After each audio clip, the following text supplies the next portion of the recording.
Tuntung Pandang FM bahwa Hari Palang Merah Indonesia ini jatuh pada tanggal 17 September 17 September setiap tahunnya ya. Besok ya. Besok. Nah, menjelang peringatan Hari Palang Merah ini nih kita menghadirkan narasumber kita dari Palang Merah Indonesia Kabupaten Tanah Laut.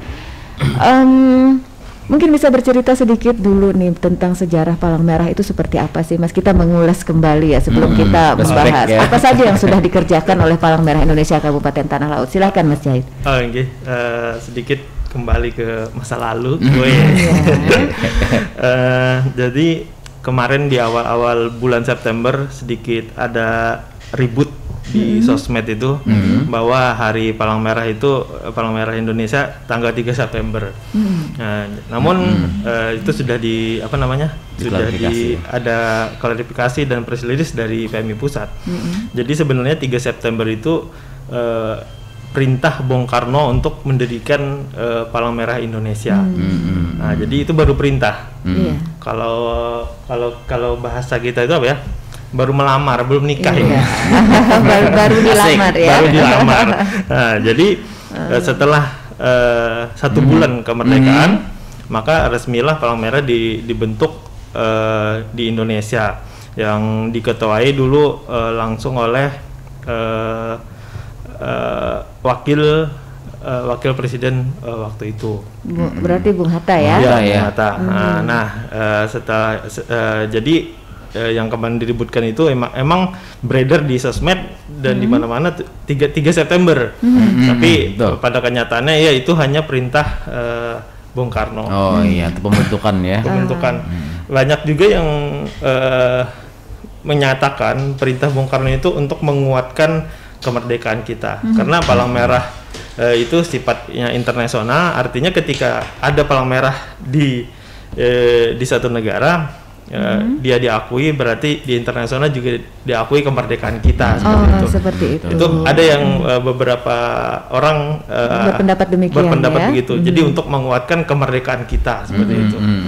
Itu cikal bakalnya Palang Merah Indonesia. Lahirnya Palang Merah Indonesia.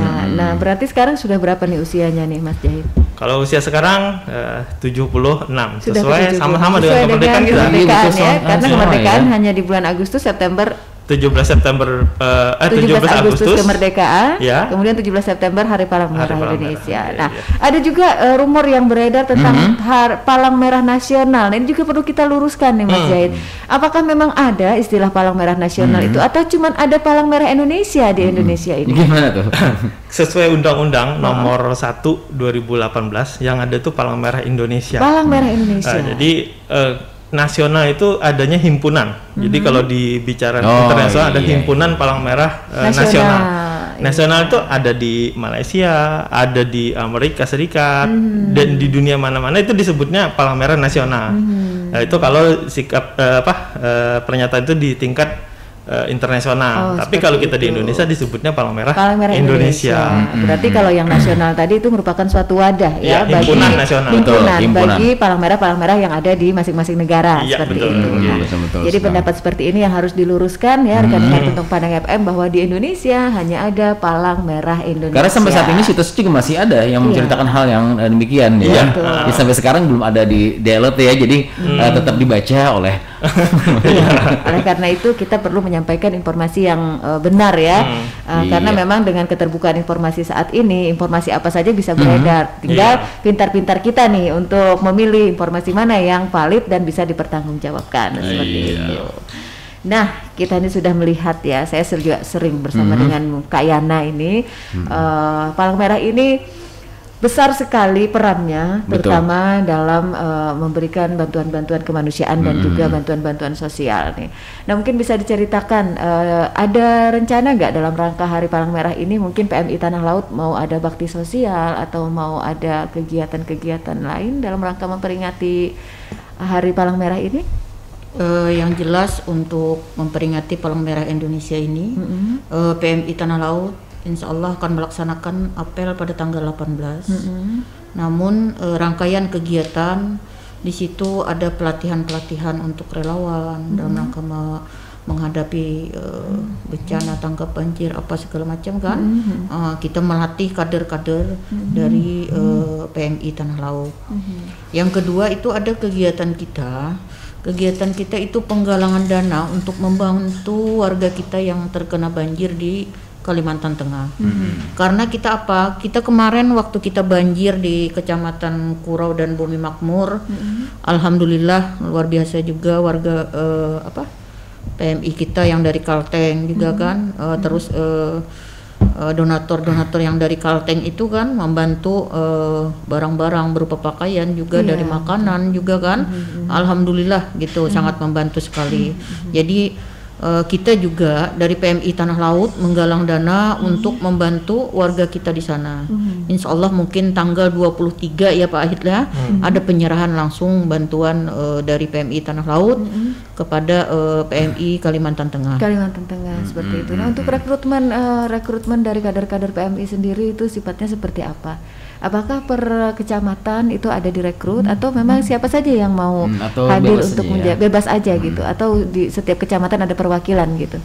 Mungkin untuk perekrutan ini mungkin Pak Ahid bisa menjelaskan, karena kita selaku wakil ketua itu bertugas di bidang pencitraan dan hubungan antar lembaga gitu. Jadi untuk perekrutan kader PMI itu mungkin Pak Ahid bisa menjelaskan. Oh ya, menambahkan terkait tentang rekrut ini, kita kalau relawan itu ada di kabupaten dan di kecamatan. Di kecamatan itu ada pengurus kecamatan juga, jadi yang di kecamatan bisa bergabung ke kecamatan atau bisa juga bergabung ke kabupaten, sama saja. Karena ya nanti di tentang rekrut ini nanti kita biasanya ada pengumuman, terus nanti ada orientasi tentang kepala merahan, begitu akhirnya dia bergabung menjadi relawan di Kabupaten Tanah Laut seperti itu. Dan wadahnya juga banyak. Kalau nanti kuliah di tempat kita ada satu perguruan tinggi Politeknik, di situ juga ada relawan. Namanya Korps Sukarela Unit Politeknik. Kalau bergabung di markas nanti ada Korps Sukarela Unit Markas PMI. Terus ada lagi satu wadah lagi namanya TSR, Tenaga Sukarela. Nah, Tenaga Sukarela, kalau KSR ini ada pendidikannya 120 jam untuk dapat melayani masyarakat yang terdampak bencana ataupun pelayanan lainnya. Nah, kalau Tenaga Sukarela dia cuma diberikan orientasi tentang kepalang merahan 4 jam. Setelah itu dia mengabdinya sesuai keahlian dia. Kalaunya wartawan berarti dia membantu mempublis kegiatan-kegiatan kepala merahan. Latar belakang profesi. Kalaunya perawat nanti dia bergabung ketika kita ada pelayanan kesehatan, gabung seperti itu. Kalaunya di pertukangan nanti kita ada renovasi rumah atau kegiatan apa, bisa bergabung. Berarti gini ya, selama ini orang-orang itu mengidentikan PMI itu dengan donor darah. Itu saja ya. PMI ini darah aja urusannya. Ternyata banyak sekali bidang-bidang yang bisa dijalankan atau stok habis di PMI aja. Iya, cuma darah aja kayak gitu. Nah, mungkin bisa diulas kembali nih Mas Jahid atau Kak Yana juga Mbak Tri ya. Sebenarnya apa saja sih yang dilakukan oleh PMI gitu kan, bukan cuma sekedar ayo dong donor darah sini, terus kalau cari darah ke PMI gitu kan, ternyata banyak hal. Bisa dijelaskan mungkin itu Mas Jahid? Mengenai tugas PMI ya, tugas PMI ini ada di Undang-Undang itu nomor 1 tahun 2018. Yang pertama itu adalah membantu konflik bersenjata. Satu, terus tugas yang kedua ya tadi mengelola tentang donor darah atau donor darah, itu tugas yang kedua. Terus ada lagi pembinaan relawan. Terus ada lagi tentang membantu penanggulangan bencana maupun pandemi. Terus ada lagi kegiatan mengenai tugas yang ditunjukkan oleh pemerintah daerah, karena kita sifatnya membantu. Kalau kita di penanggulangan bencana, kalau di daerah kan ada BPBD, kalau di bidang kesehatan ada dinas kesehatan. Jadi kita hanya sifatnya di undang-undang itu tertulis membantu, ya. Karena kita membantu, akhirnya harus serba bisa, Bu. Betul sekali ya, karena tidak ada spesifiknya bantuannya seperti apa ya. Artinya harus selalu siap membantu dalam bidang apapun seperti itu. Betul. Karena sifatnya membantu ya. Iya, membantu. Iya, dan mungkin masyarakat banyak memang taunya donor darah doang ya. Iya, nah itu dan balik ke 5 tahun sebelum kepengurusan yang itu memang di Tanah Laut hanya fokusnya donor darah. Iya. Namun 6 tahun kebelakangan setelah pergantian kepengurusan dan dipimpin oleh Pak Haji Sarenuddin, kita mencoba tidak hanya donor darah. Alhamdulillah kita waktu bencana bisa turun, tidak bencana kita bisa sosialisasi tentang kebencanaan, bisa membantu masyarakat yang membutuhkan seperti itu. Sekarang kalau kebakaran, insya Allah kita siap ada bantuan seperti itu. Terus kemarin program dari Pak pengurusan juga ketika kebakaran, kita sebelum mengasih bantuan yang hygiene kit atau family kit, kita biasanya nyediain nasi makan itu ya, Bu. Nasi kotakan. Nah itu, jadi karena kata Pak Sarian, kata pengurus yang lainnya, orang ketika terjadi kebakaran pasti setelah selesai padam lapar, Bu. Jadi ada sedikit gagasan dari kepengurusan dan Pak Sarian, akhirnya kita mencoba mengaktifkan itu seperti itu. Terlihat mungkin di saat ini masa pandemi COVID-19 ini, Pak, sejauh mana nih peranan PMI ini? Karena saya lihat kan ada lalu lalang mobil PMI ya dengan membawa disinfektan mungkin. Jadi sejauh mana nih untuk pandemi COVID-19 ini untuk PMI? Terkait pelayanan saat COVID-19, kita alhamdulillah aktif di beberapa kegiatan.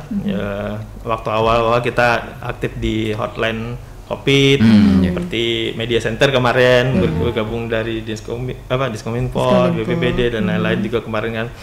Terus layanan pemakaman, terus disinfeksi ruangan maupun tempat-tempat kegiatan yang sampai saat ini lumayan ramai. Pelayanan kita itu menyediakan tempat cuci tangan keliling.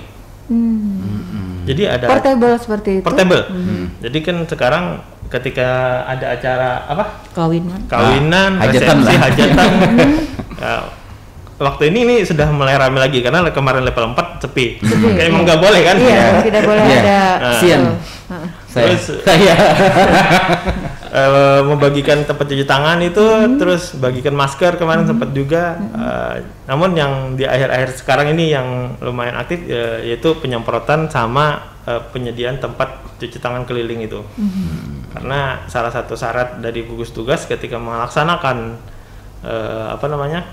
kegiatan harus ada tempat cuci tangan. Karena itu merupakan salah satu syarat dari protokol kesehatan. Betul, ya. Ya. Baik, rekan-rekan untuk Pandang FM, Anda bisa bergabung bersama kami di nomor telepon 0811-5012-304 untuk Anda yang ingin berkontribusi atau bertanya langsung dengan narasumber kita di kesempatan pagi hari ini. Mungkin banyak pertanyaan dari masyarakat kita nih, kok selama ini agak susah kali untuk mencari stok darah bagi keluarga kita yang mungkin membutuhkan seperti itu ya. Nah, seperti yang kita bahas sebelumnya tadi nih Mas Jahid, kita mau tahu nih sampai dengan saat ini apakah sudah ada yang terkoordinir siapa-siapa saja calon pendonor atau sudah ada daftar nama orang-orang yang siap untuk menjadi pendonor darah seperti itu. Karena saya rasa ini penting sekali ya, supaya jangan sampai ketika kita memerlukan darah itu masih kalang kabut mencari orang siapa-siapa, tetapi sudah ada orang-orang yang memang siap untuk mendonorkan darahnya seperti itu. Gimana tuh Mas Jai? Terkait data pendonor kita punya, grupnya juga punya. Cuman terkadang kan kita orang ini sudah donor, ada lagi yang minta. Sedangkan setelah donor dia bisa donor kembali. Setelah donor nih dia bisa donor kembali 3 bulan. 3 bulan kemudian baru bisa donor lagi. Nah, jadi grup itu rata-rata sudah pendonor aktif. Cuman permintaan masih banyak. Terutamanya permintaan ini yang paling banyak itu adalah terkait ibu melahirkan. Betul. Nah, sebenarnya kan kalau kita berkaca atau membaca di panduan persiapan kehamilan persalinan itu ada di buku pink itu calon pendonor. Nah, terkadang ini entah lupa atau malas nyari, akhirnya ketika mau melahirkan memerlukan darah, gabut mencari pendonor lagi. Seandainya 9 bulan yang lalu sudah disiapin, siapa sih pendonornya? Siapin aja 2, 3, 4 orang gitu kan nggak masalah gitu. Jadi mungkin mengingatkan kembali kepada masyarakat yang istrinya lagi bumil, coba disiapkan pendonornya, terus juga minta bantuan nanti sama Ibu Bidana untuk mengingatkan kembali gitu, kali-kali aja atau lupa atau seperti apa kan, seperti itu. Jadi nanti insya Allah ada program yang kemarin kata Pak Bupati digitalisasi, jadi nanti si Bumi ini akan menyiapkan data pendonor yang sudah terkoneksi nanti ke Dinas Kesehatan dan ke PMI. Semoga nanti bisa cepat terwujud ini, masih dalam proses pembuatan seperti itu. Jadi kalau bisa kita katakan bahwa sebenarnya untuk daftar pendonor itu sudah ada, namun keperluan akan darah ini melebihi dari pendonor yang siap seperti itu ya. Jadi kita mengimbau kembali ini. Untuk pendonor ini tidak hanya yang ada di sekitaran kabupaten pusat Kabupaten Tanah Laut di Kecamatan Plehari saja, tetapi kita juga berharap di masing-masing kecamatan itu juga memiliki ya daftar pendonor untuk masyarakat setempat seperti itu. Nah, untuk ibu hamil tadi juga memang benar sekali Mas Jahid ya. Bahwa kehamilan itu adalah beresiko. Senormal apapun orang hamil itu kita meyakini bahwa beresiko. Maka untuk menghadapi hal tersebut kita tetap harus selalu siap sedia. Jangan kalau kata pepatah orang itu ketika sakit baru kita mau berobat atau mencari, tetapi akan lebih baik ketika kita bersiap terlebih dahulu. Ketika kita memerlukan kita sudah punya persiapan. Tetapi kalau kita tidak memerlukan, alhamdulillah, tetapi persiapan ini sudah kita adakan. Bu Bidan. Iya, Bu Bidan ya. Nalurinya nggak bisa dihilangin. Masih ada. Mungkin kita ke relawan sebentar, Bu. Oke, kita bicara tentang relawan lagi nih, Mbak Tri ya. Bisa diceritakan dulu nih Mbak untuk karakteristik relawan kita di PMI Tanah Laut selama ini, mulai dari berapa jumlah mereka, kemudian latar belakangnya juga ya. Dan saat ini tugas pokok dan fungsinya seperti apa, dan juga keberadaan mereka saat ini di mana. Seperti itu mungkin bisa diceritakan sedikit profil tentang relawan-relawan PMI kita. Seperti yang dijelaskan sama Bang Ahid tadi, kalau relawan tuh ada 3 unit, yaitu dari TSR, KSR Markas, dan KSR Perti.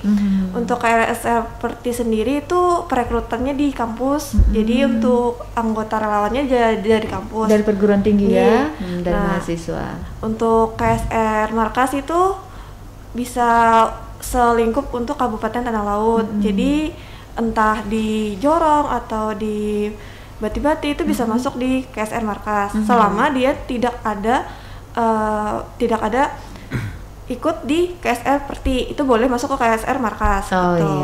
Terus untuk TSR sendiri ya itu tadi udah punya spesialis, sudah punya skill sendiri, jadi ketika diperlukan bisa langsung hadir gitu. Terus untuk perekrutan sendiri, kalau TSR itu sama kayak KSR Markas, bisa melalui markas sendiri, jadi perekrutannya umum gitu. Untuk ada lagi kalau KSR Perti itu kalau misalnya dia udah lulus, itu bisa langsung mutasi ke KSR Markas. Oh, seperti itu. Jadi selama dia masih jadi mahasiswa, dia jadi relawan Perti seperti itu ya.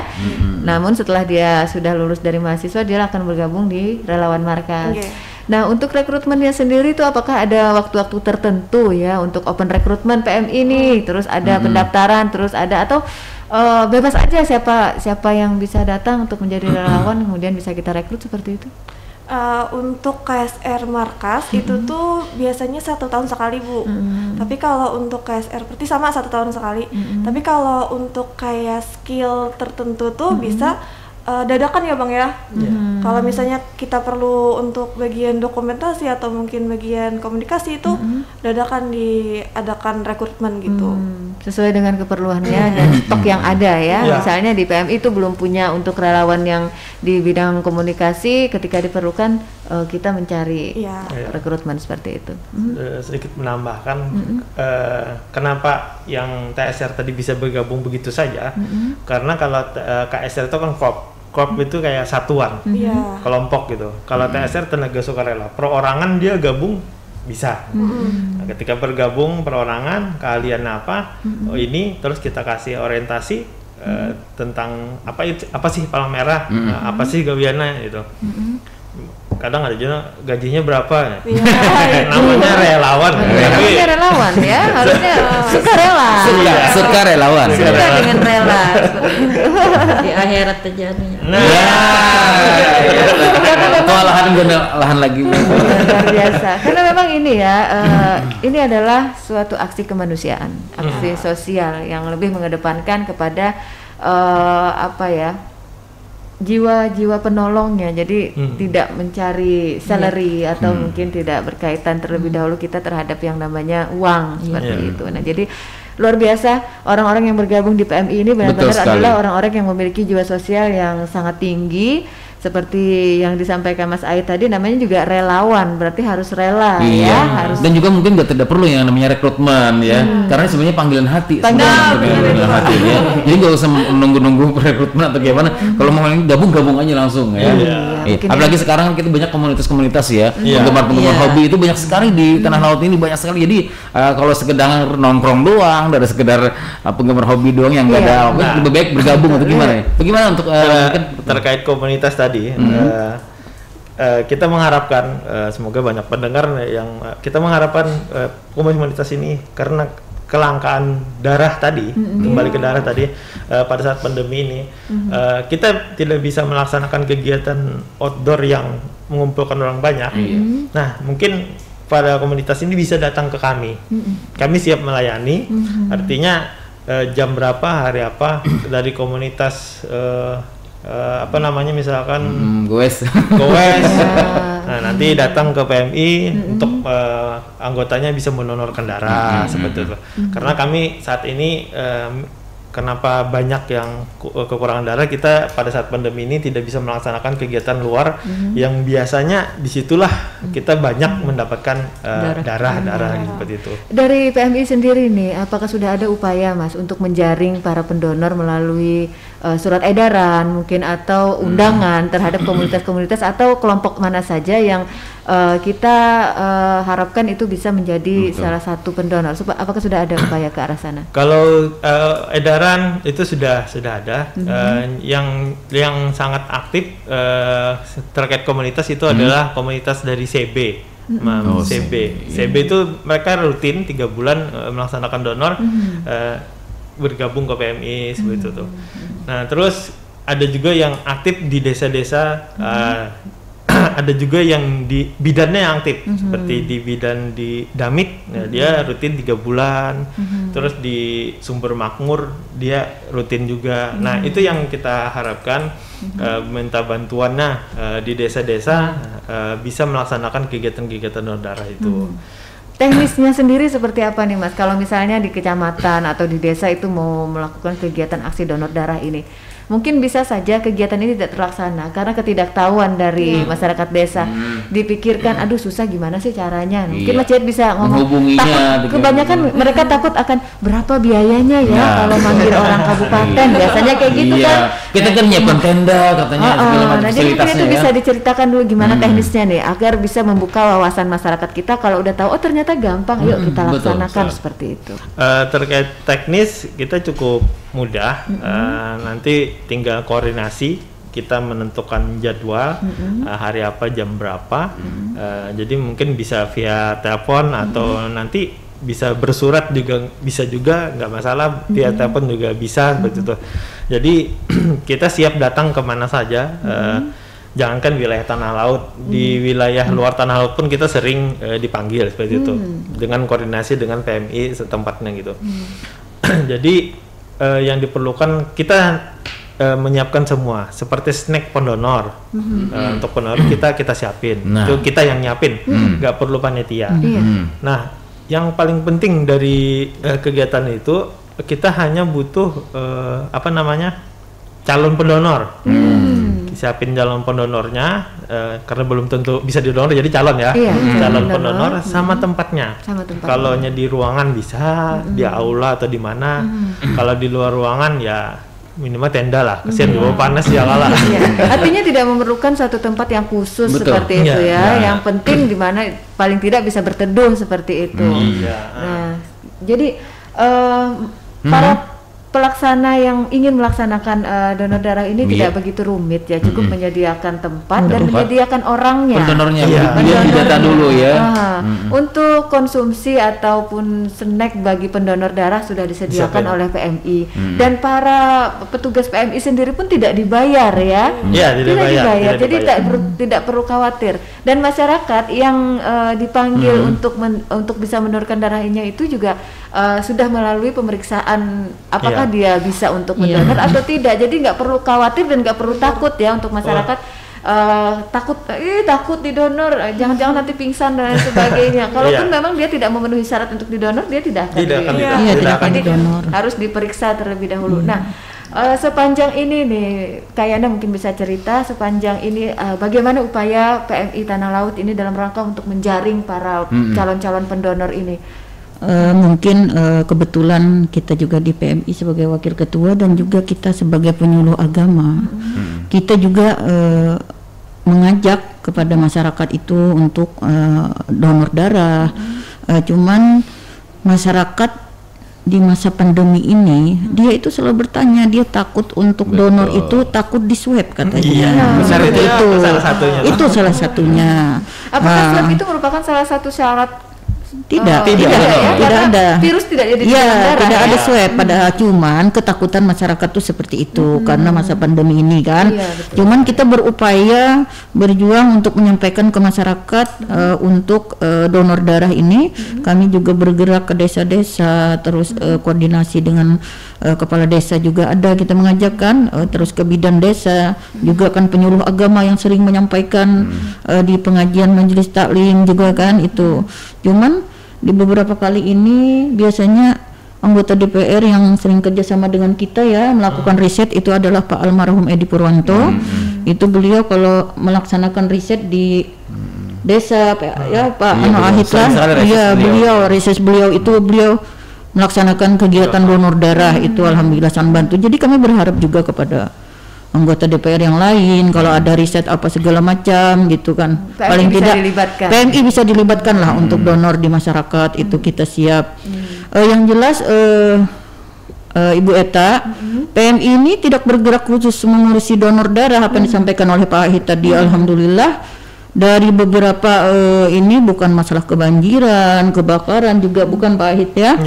Juga kita membantu juga masalah pendidikan juga kita bantu apa keperluan masyarakat sampai kepada beasiswanya juga kan orang yang tidak mampu. Selain itu juga kita masalah bedah rumah ya Pak Ahit ya. Alhamdulillah sampai ke situ dengan Pak Bupati gitu.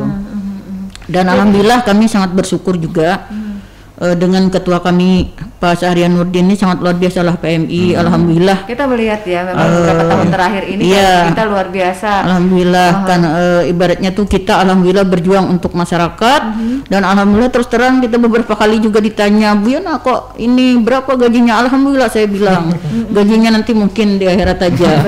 Dan kami juga sangat bersyukur mengucapkan terima kasih yang sebesar-besarnya kepada Bupati Tanah Laut ya Pak Ahit ya, dan alhamdulillah sekarang juga gaji beliau itu untuk PMI Tanah Laut alhamdulillah setiap bulan ditransfer oleh beliau untuk PMI Tanah Laut. Jadi kami berharap kepada warga Tanah Laut kalau memang ada lebihan rezekinya lah paling tidak kan bisa mendonasikan ke PMI Tanah Laut, ke rekening PMI Tanah Laut, karena untuk kegiatan kemanusiaan itu. Ya, tidak hanya berkaitan dengan donor darah saja, tetapi juga PMI juga memberikan bantuan-bantuan kemanusiaan, dan sudah terbukti itu sudah banyak sekali masyarakat kita yang terbantu ketika kena bencana atau ketika bedah rumah bedah rumah juga. Saya juga sempat beberapa kali ikut ya dengan kegiatan PMI meresmikan bedah rumah seperti itu. Jadi inilah bukti nyata keberadaan PMI Tanah Laut yang semakin hari itu semakin bagus, semakin baik di bawah kepemimpinan Bapak Sahriyah Nurdin. Betul sekali. Alhamdulillah Bu, kita dinyatakan yang terbaik di Kalimantan Selatan. Di Kalimantan Selatan, luar biasa sekali. Luar biasa. Karena dukungan pemerintah daerah juga sangat luar biasa. Jadi dukungan pemerintah sudah sangat luar biasa sekali, dan kita mengharapkan dukungan masyarakat lagi ya yang bisa mensupport PMI ini agar bisa lebih apa ya, lebih eksis dalam lebih eksis dalam memberikan bantuan-bantuan. Kalau bukan kita siapa lagi ya? Kalau pemerintah tadi kan sudah luar biasa. Ini uang pribadi bupati kan yang gaji tadi didonasikan ke PMI seperti itu. Ya setiap bulan uangnya ya buat kegiatan-kegiatan yang tadi kita pelayanan, ada pelayanan apa kita gunakan ke sana seperti itu. Operasional pelayanan. Nah ini Bang Jahid, beralih kita balik sedikit.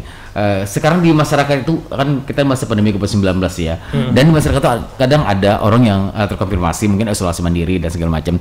Jadi ada di masyarakat ini kita sering bilang ya, dan di telinga saya sendiri nih, panggil aja PMI buat nyemprot, panggil PMI nyemprot. Jadi gimana itu kan? Jadi banyak sekali masyarakat yang berbicara seperti itu. Jadi bagaimana? Bagaimana itu teknisnya atau gimana? Ya benar, makanya sampai hari ini pelayanan penyemprotan disinfeksi ruangan, entah kantor ataupun rumah pribadi itu memang banyak yang menghubungi kami. Alhamdulillah bahan dan alat nih kita ada. Nah, jadi kita siap melayani tadi ke rumah-rumah warga, ke kantor-kantor untuk melakukan disinfeksi tadi. Dan sekarang kita mencoba merubah nih sedikit disinfektan. Kalau dulu kita menggunakan bahan kimia kayak karbol dan lain-lain gitu. Nah, sekarang terakhir kita mengikuti penyuluhan karena itu sedikit berdampak kurang baik terhadap tanaman dan lingkungan, kita mencoba bahannya dengan ekoenzim sekarang. Jadi bahannya bahan alami, jadi dibuat terus difermentasi selama 3 bulan. Kita juga bikin di ruangan belakang itu. Nanti hasilnya itu buat penyemprotan tadi. Efektivitasnya Mas? Efektivitasnya karena kandungannya kurang lebih sama dengan yang karbo tadi. Alhamdulillah dalam penelitian itu cukup bisa membunuh virus dan bakteri tadi. Seperti itu. Jadi kita mau menyelamatkan dunia tapi membahayakan dunia yang lain. Makanya dalam penyuluhan itu bersikeras para penyuluh itu coba kita menggunakan ini bahan yang tidak membahayakan tanaman dan lain-lain seperti itu. Karena ekoenzim ini juga dibuat dari sampah ya Mas Jahid ya, sampah-sampah sampah kulit buah-buahan dan sayur-sayuran gitu. Iya betul. Jadi dia dari bahan gitu ya. Iya, difermentasi. Jadi kulit buah, kemudian potongan-potongan sayur gitu, itu bisa diolah menjadi ekoenzim. Nah, ke masyarakat tadi Mas Jahid. Jadi bagaimana tadi? Apakah mungkin ada kriteria standar untuk didatangi PMI untuk penyemprotan ini, ataukah bagaimana nih? Apakah kalau ada satu orang saja yang di sana atau gimana kriteria standarnya? Tentang kriteria kita tidak. Ketika masyarakat membutuhkan menghubungi nomor posko di PMI, kita datangi. Jadi tidak ada standar harus berapa yang kena. Ketika masyarakat meminta, kita insya Allah siap datang begitu tuh. Iya. Dan masyarakat cukup menyediakan tempatnya yang mau disemprot aja ya Mas Jahid. Nggak perlu nyiapin macam-macam. Semuanya sudah disiapkan oleh PMI. Sudah disiapkan oleh PMI. Iya, masyarakat juga mungkin apakah ini gratis atau gimana? Iya, bisa disampaikan dengan masyarakat. Ini gratis. Jadi bahan tadi kita bahan-bahan yang kimia masih ada stoknya. Kita coba lagi yang membuat ekoenzim. Sekarang sudah ada belum panen. Cuman kita dikasih dari komunitas ekoenzim Unlam. Nah, jadi mereka yang ngasih kemarin satu jirigen itu buat sebelum kita panen pakai ini dulu deh, gitu. Jadi gratis, sama hanya dengan tadi pelayanan donor darah. Mungkin sedikit berbagi Bu terkait kalau pengen melaksanakan kegiatan donor darah bisa menghubungi nomor koordinatornya di 0853 89 37 3787. 0853 89 37 3787. Nah ini teman-teman yang mau melaksanakan donor tinggal koordinasi hari apa jam berapa, insya Allah kita siap seperti itu. Asal jangan terdabling Bu. Iya, asal jangan berbarengan dengan jadwal yang lain ya. Jadi kita bisa mengatur jadwalnya sesuai dengan kesiapan dari teman-teman di PMI juga. Kalau hari Minggu ini kalau mau donor juga bisa bergabung di Majelis Tahfiz Al-Quran Angsau gitu. Itu mereka juga rutin 3 bulanan. Kalau mereka ingin mendonor darah mungkin dari beberapa kelompok. Jadi untuk mengabarkan ke PMI ini atau sudah berapa hari pastinya ya? Jadi supaya untuk menyiapkan di sana. Misalkan 1 minggu sebelum deh, biar 1 minggu sebelum kegiatan sudah menghubungi terlebih dahulu ya. Nah, saya sempat dengar juga nih dalam rangka upaya PMI untuk menjaring para calon pendonor, sempat juga ada semacam giveaway seperti itu atau ada door prize. Bahkan emas ya. Bahkan ada logam mulia kemarin ya. Nah itu gimana tuh kemarin progresnya itu Mbak Yana? Mungkin saking gencarnya PMI Tanah Laut dan juga dukungan ketua sangat luar biasa untuk donor darah, karena kan di masa pandemi ini Pak Ahid ya, orang selalu datang mencari darah itu kan. Betul sekali. Sementara kita masih ada yang belum terpenuhi gitu. Jadi kita PMI Tanah Laut itu gencar mengadakan sampai kita menyiapkan door prize ya Pak Ahid ya. Dan alhamdulillah kemarin kegiatan dari hari ulang tahun Koperasi aja, alhamdulillah di tempat PMI Tanah Laut di door prize-nya kami menyiapkan beberapa door prize dan alhamdulillah juga sekitar 100 lebih Pak Ahid ya yang mendaftar, namun yang bisa diambil darahnya tuh cuman sekitar 50-an aja ya Pak Ahid ya. Itu saat hari-harinya, tapi saat hari-harinya. Hari selanjutnya masih banyak pendonor yang karena ada giveaway tadi, nah, jadi banyak pendonor yang datang gitu. Harapannya sih ya buat masyarakat jangan cuma pas ada giveaway aja donor ya, seperti itu. Nggak usah nunggu hadiah dulu deh, tapi donor aja buat nabung nanti bekal kurang pahalanya jadinya ya. Nah, terakhir nih berkaitan dengan pandemi COVID-19 akhir-akhir ini kan kita banyak sekali ya mendengar bahwa para masyarakat kita penderita COVID-19 yang memerlukan plasma darah konvalensi seperti itu. Spesial ya. Iya, apakah di PMI Tanah Laut juga bergerak ke arah sana Mas Jahid untuk mendata siapa-siapa saja ini orang-orang karena kan untuk plasma konvalensi ini orang-orangnya tertentu ya dengan kriteria tertentu. Misalnya kalau perempuan dia sudah pernah terpapar COVID-19, kemudian belum pernah melahirkan, berat badan sekian, dengan usia sekian, seperti itu. Kalau laki-laki juga dia sudah terpapar COVID-19 dan ada kriteria tertentu. Apakah di PMI juga ada itu ke arah sana tuh Mas untuk mendata atau menyiapkan calon-calon pendonor plasma konvalensi ini? Terkait dengan plasma konvalensi kita kemarin membuka grup penyintas COVID. Nah, jadi alhamdulillah kita di situ bisa penyintas COVID nih umum nih. Nanti di situ baru kita siapa yang golongan A, B gitu. Jadi sebatas di grup itu sih karena kita juga belum bisa belum melaksanakan yang namanya plasma convalescent sebab kita belum punya alatnya. Satu-satunya yang punya alat kalau di PMI Kota Banjarmasin.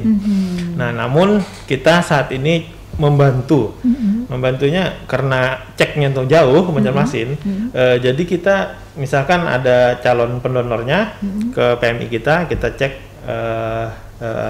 keseluruhan, terus ambil sampel darah. Nah, sampel darahnya lah yang dikirim ke Banjarmasin untuk diperiksa. Di sini menentukan apakah cukup darahnya titer bodinya apakah ini cukup. Kalau cukup baru orangnya kita bawa ke ke Banjarmasin bersama keluarga pasien biasanya.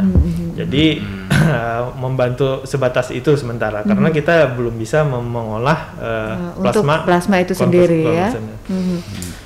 Jadi kita kemarin buka grup namanya penyintas COVID karena kalaunya mendata langsung katanya siapa nih nyebarin aku kena COVID.